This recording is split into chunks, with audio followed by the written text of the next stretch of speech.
When you've been in a narcissistic relationship, one of the hardest truths to face is this: the person you keep hoping will change will not change. Narcissistic dynamics thrive on confusion. They keep you second guessing yourself, questioning your worth, and convincing yourself that maybe if you just try harder, things will finally get better. But the reality is, the longer you stay, the more your sense of self erodes.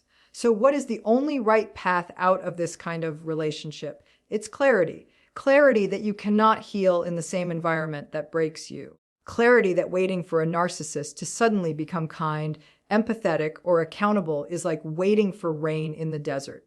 It will not come. Leaving is not just about walking out the door.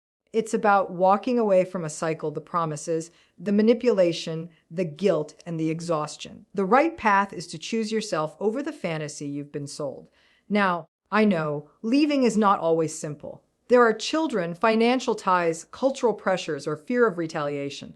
But the principle remains the same: you must build distance. If no contact is possible, it is the most powerful step you can take. If not, then gray rock, firm boundaries, and emotional detachment are your tools.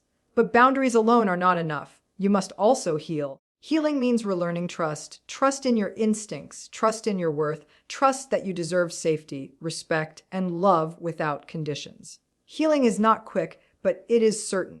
Every step you take away from that toxic dynamic is a step back to yourself. And here is the truth: the narcissist does not get the final word in your story. You do. Your life after this relationship can be filled with peace, freedom, and authentic connection, but only if you stop giving your power to the person who never respected it. Radical clarity is the foundation for leaving any narcissistic relationship, and it is also the most difficult step to embrace.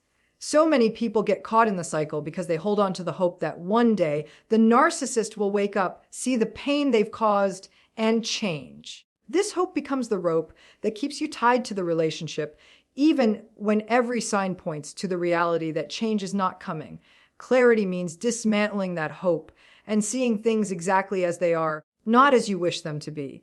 The truth is, narcissists do not transform into empathetic, accountable partners. Their patterns are deeply ingrained, shaped by entitlement, lack of empathy, and an unrelenting need for control. When you stay in the relationship believing that your love, patience, or sacrifice will one day shift the dynamic, you are setting yourself up for further disappointment and harm.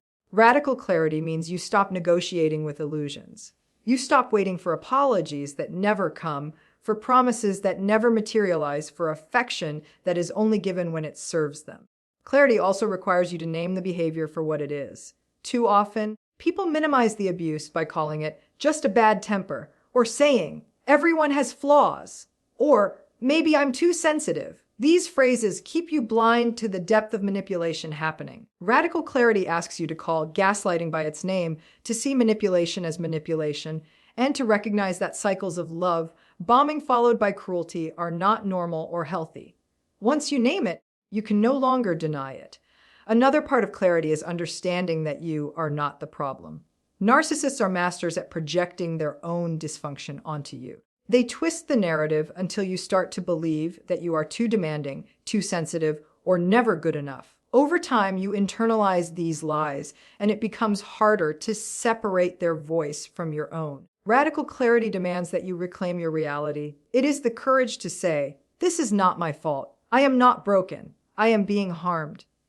Without this level of honesty with yourself, it becomes impossible to take the steps necessary to protect your well-being. Clarity is painful because it forces you to let go of fantasy. You have to grieve the relationship you thought you had, or the person you hoped they could become. That grief is real and valid. It is not just the loss of the partner, but the loss of dreams, of stability, of the life you imagined. Radical clarity asks you to mourn that loss without running back to the same place that keeps hurting you. And while the grief is hard, it is also the first step toward freedom. With clarity comes a new kind of power. Once you truly accept that the narcissist will not change, you stop wasting your energy trying to fix what cannot be fixed.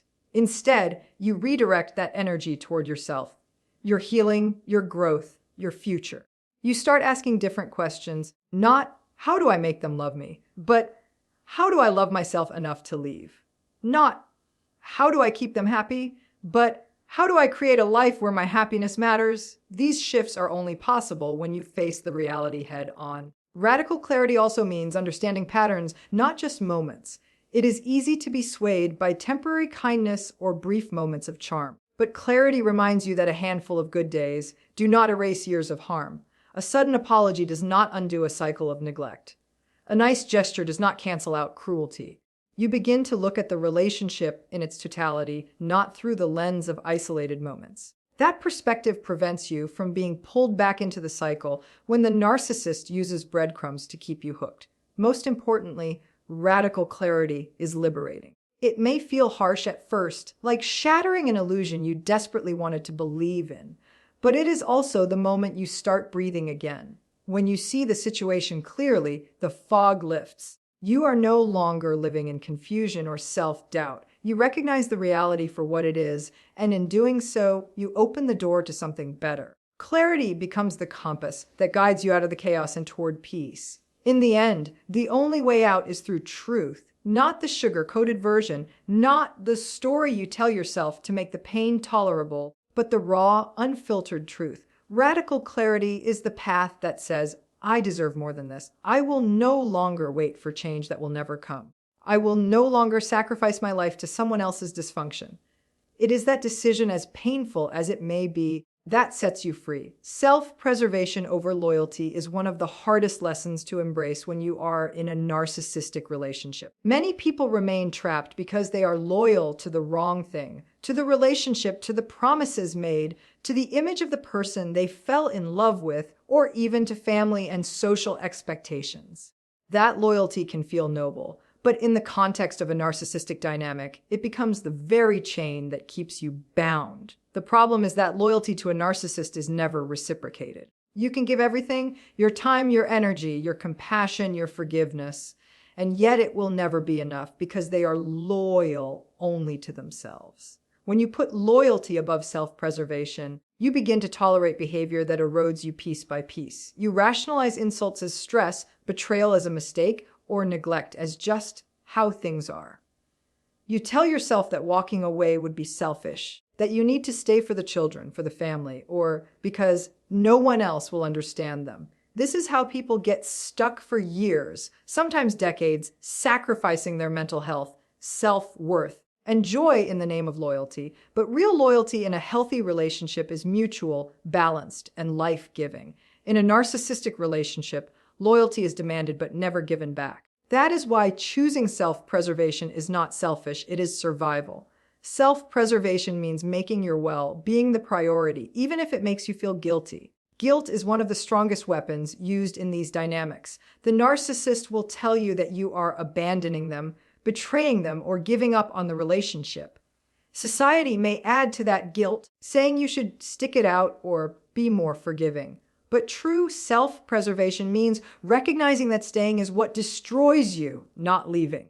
You cannot heal in the same environment that keeps harming you. Protecting yourself emotionally, physically, mentally is not a betrayal of anyone. It is an act of reclaiming your life. One of the hardest obstacles here is empathy.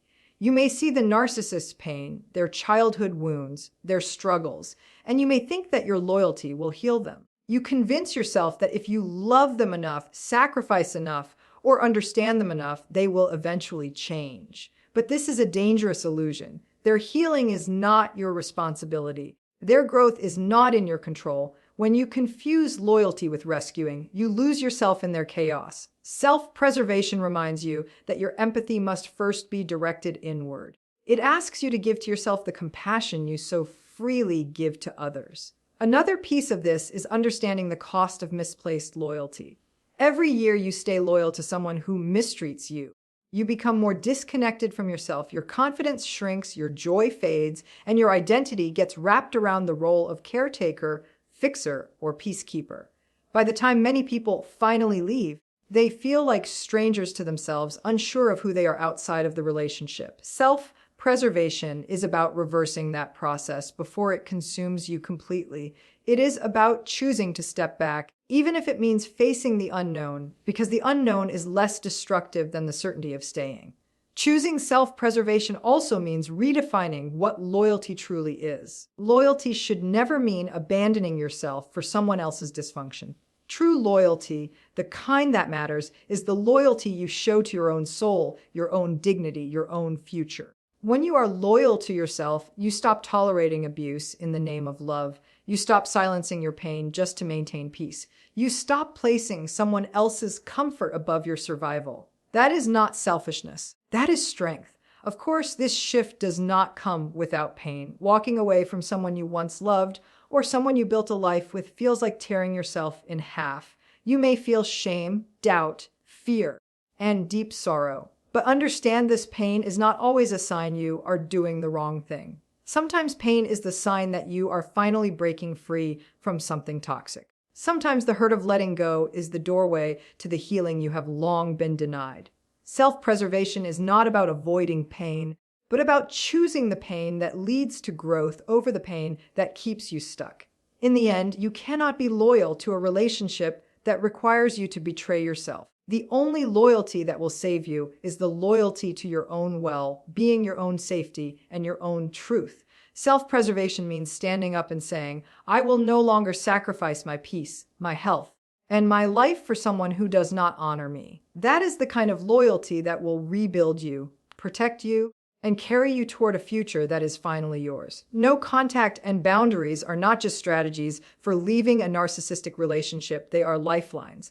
After months or years of being manipulated, gaslit, and pulled into a toxic cycle, you are often left feeling drained, confused, and unsure of your own judgment. The narcissist thrives on access. Access to your emotions, your attention, your time, and your energy. As long as they have that access, the cycle continues.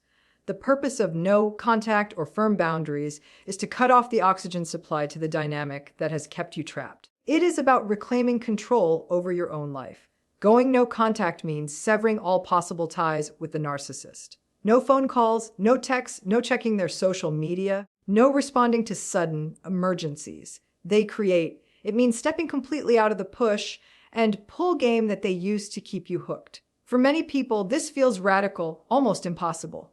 You may wonder, what if they change after I leave? What if they finally realize what they lost? This is the hook that pulls so many people back. But you must understand, if they were capable of meaningful change, it would have happened long before you reached the point of exhaustion. No, contact is not about punishing them. It is about protecting you. Of course, not everyone has the ability to go fully no contact. Children, shared responsibilities, or financial ties can make that difficult. In those cases, boundaries become essential. Boundaries mean you limit the amount of access they have to you, both emotionally and physically. You learn to communicate only about necessary matters without being pulled into arguments or drawn into their drama. You practice the gray rock method, responding with as little emotion and detail as possible so that they have nothing to manipulate. Boundaries are not about changing their behavior. They are about controlling your exposure. You cannot stop them from being who they are, but you can stop giving them unlimited access to you. The challenge with both no contact and boundaries is the emotional backlash. Narcissists often react aggressively when they sense their control slipping. They may try to guilt you, charm you, threaten you, or play the victim. They may suddenly shower you with attention, pretending to change, only to return to their old ways once you are drawn back in. They may even try to convince others, friends, family, or colleagues, to pressure you. This is why no contact and boundaries require unwavering commitment. You must remind yourself that every attempt to pull you back is part of the same cycle you have already lived through. Each time you respond, you reopen the door to more harm. No, contact and boundaries also require inner discipline. It is not just about blocking someone's number or limiting conversations. It is about resisting the urge to peek at their life, to wonder how they are doing, to check if they miss you. That urge comes from the trauma bond, the chemical and psychological attachment that forms when abuse is mixed with moments of affection. Breaking that bond feels like withdrawal. It is uncomfortable, it is painful, but it is necessary. Every day you maintain your distance, the bond weakens, and your strength grows. There is also a healing power in silence. When you no longer respond to the chaos, your nervous system begins to calm. You stop living in a constant state of hypervigilance, waiting for the next insult, the next argument, the next manipulation. You give yourself space to think clearly, to hear your own voice again, to rebuild your confidence without someone tearing it down. Boundaries and no contact are not just about keeping someone out, they are about creating the conditions for you to come back to yourself. It is important to understand that enforcing no contact or boundaries will not always be met with closure. Narcissists rarely give you the satisfaction of a clean ending. They may rage, they may smear your name, they may try to bait you into defending yourself. You have to accept that closure does not come from them. It comes from your decision to close the chapter for yourself.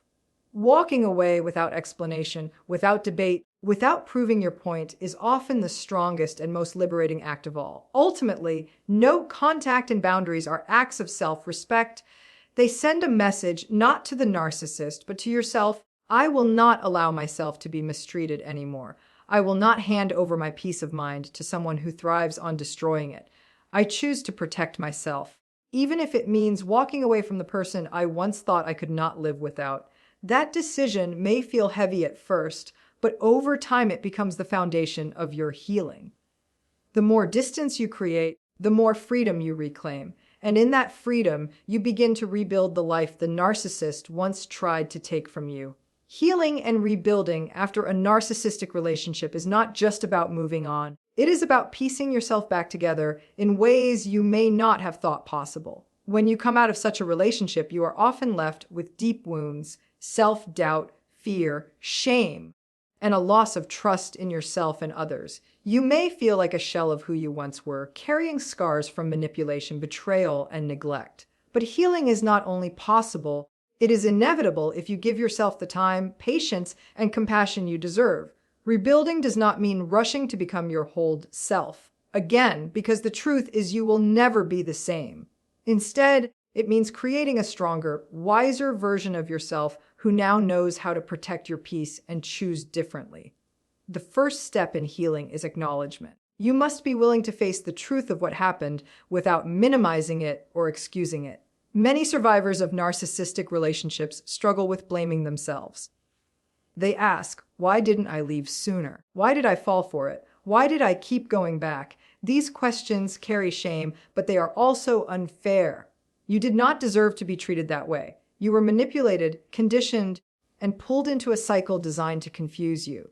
Healing begins the moment you stop blaming yourself and start seeing the abuse for what it was, something done to you, not something you caused. The second part of healing is grief. Grief is not just for the end of a relationship. It is for the loss of the person you believed they were, the future you imagined, and the time you invested. It is natural to feel sorrow, anger, and even longing for the good moments. That grief is valid. Allowing yourself to feel it, rather than suppress it, helps you move forward. Healing does not come from denying your emotions, but from processing them honestly and letting them flow through you without judgment. Rebuilding requires relearning trust, especially trust in yourself. One of the deepest wounds narcissistic abuse leaves is the erosion of your intuition. You may have been told repeatedly that your feelings were wrong, that your memory was flawed, or that your perceptions were invalid. Over time, you stopped believing yourself. Part of rebuilding is reconnecting with that inner voice and realizing it was never wrong. Every time you sensed something was off, you were right. Every time you felt the sting of manipulation, you were correct. The problem was never your instincts. It was the gaslighting that made you doubt them. Rebuilding is about listening to yourself again and treating your intuition as a trusted guide. Another vital step is redefining what love and respect mean to you. When you have been in a toxic dynamic, your standards can become distorted. You may have normalized mistreatment or convinced yourself that small crumbs of affection were enough. Healing means raising your standards and refusing to settle for relationships that drain or diminish you. It means choosing connections that are reciprocal, where kindness, respect, and safety are consistent. It means recognizing that real love does not require constant sacrifice of your dignity. Self-care plays a critical role in rebuilding, but not in the superficial sense of temporary distractions. True self-care means creating a life that supports your mental and emotional well-being. It means setting routines that bring you peace, cultivating friendships that uplift you, engaging in activities that remind you of your worth, and sometimes seeking therapy or support groups that help you process your trauma. Healing is not linear. There will be days when you feel strong and days when the pain resurfaces. But each step, no matter how small, is progress. Rebuilding also requires patience. Narcissistic abuse leaves invisible wounds that take time to close. There is no shortcut. Some days you may feel like you are moving backward, missing the person who hurt you, or questioning your decision to leave. That is normal. Healing does not mean never feeling pain again. It means learning how to carry it differently until it no longer defines you. With time, the triggers lessen, the flashbacks fade, and the weight lifts. Eventually, you will reach a point where the relationship no longer controls your story. You will look back and see it not as the chapter that destroyed you, but as the chapter that taught you resilience, self-worth, and boundaries. Rebuilding means creating a life that feels authentic, one where your voice matters, where your choices reflect your values, and where your happiness is no longer conditional on someone else's approval. The beauty of this process is that healing from such darkness often brings light you never expected. Survivors frequently emerge with deeper empathy, stronger intuition, and a clearer understanding of what they will and will not accept. They become not only survivors, but thrivers, living lives rooted in truth, freedom, and self-respect. Healing and rebuilding after a narcissistic relationship is not about going back to who you were before. It is about becoming someone even stronger. Someone who knows their worth, who protects their peace, and who chooses themselves without apology. And when you reach that place, you will realize that the relationship that once broke you became the reason you finally learned how unbreakable you truly are.